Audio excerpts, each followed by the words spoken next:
Hey guys, welcome back to Airworthy. Today we're going to talk about how a minor scratch on the skin of an aircraft could take it down from 41,000 feet to below 29,000 feet within just a few minutes. Let's get into it.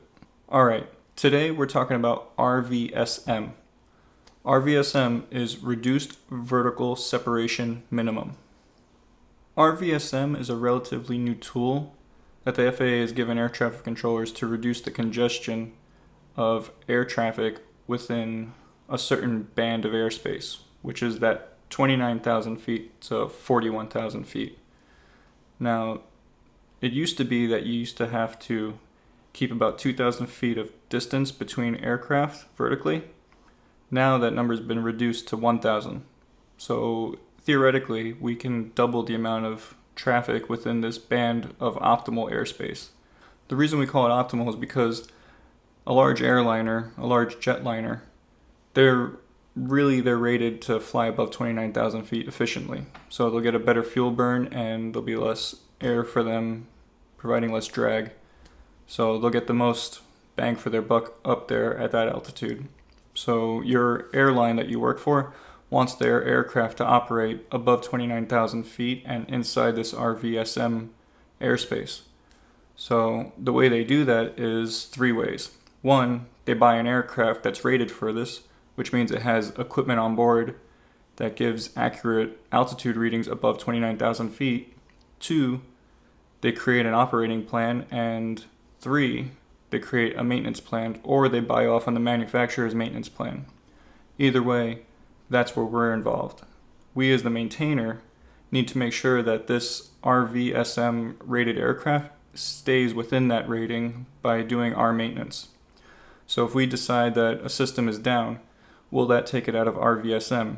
If it does, then really we need to call up our dispatch and let them know what's happening, because that changes a whole bunch of factors, which changes the profitability of that flight. So the amount of fuel that they carry on board is changed, which increases their weight, which makes them carry more fuel. There's more drag at that altitude, below 29,000 feet.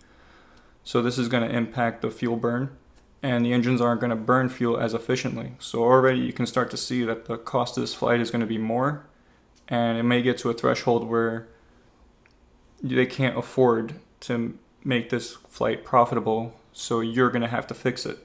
As a maintainer, you need to know your M.E.Ls and how they affect your RVSM, or if they will, because the minimum that you can have on an aircraft is 2 redundant systems that are independent for reading altitude, a transponder that can talk to ATC to let them know what altitude is, and an autopilot system with the ability to alert the pilots that the aircraft is changing altitude, or it's deviating, or there's some sort of discrepancy with the reporting of the altitude. So as a mechanic, you need to know this, because if you take out one of these systems, you could effectively remove the rating. And is this going to affect the flight? Well, if it's a long flight, like LA to Hawaii, then yes, it is going to affect the flight, because they're going to be operating an RVSM for hours. If it's a short flight, maybe not, and you can get away with kind of just hooking it and letting the passengers go without a delay. If you do need to fix it, what you need to keep in mind is to use proper equipment for that aircraft.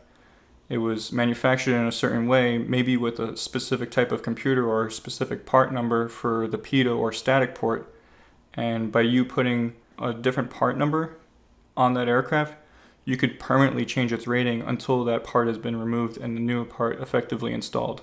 Also, let's say if you do change a static port, not only does it need to be effective, but it needs to be leak checked. This is a part of the maintenance program that says you must leak check it before signing off your work, because if there's a leak, it's going to give erroneous reporting on altitude. So there's quite a bit that goes into it. When you work for your company, they're going to get in depth with the RVSM, especially because it affects their profitability, and they want you as a mechanic to do your best to not take it out of the RVSM qualification, because there's a lot of safety factors that go into this.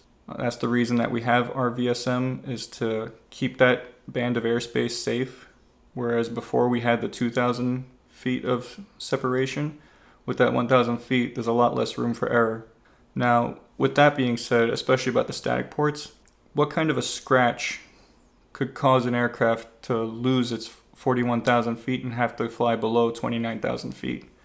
Well, on the aircraft, there's certain patches that are RVSM critical, which means that within a band, and usually it's painted with a big red line, and you'll see it by the static ports and things like that. If there's any kind of warping of the skin or a dent or even a scratch on the static port that's big enough to catch your nail on, this could cause deformation of the laminar airflow, meaning the air going over the body won't be smooth anymore. It'll create sort of a turbulence or a wake, and that can cause an erroneous reading, which could be large enough for us to not be able to fly within RVSM.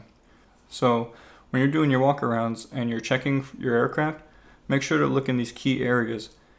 There may be some sort of scratch or damage that's hiding there that could affect the rating of this aircraft. And remember guys, be smart, be safe, because you're the future of aviation.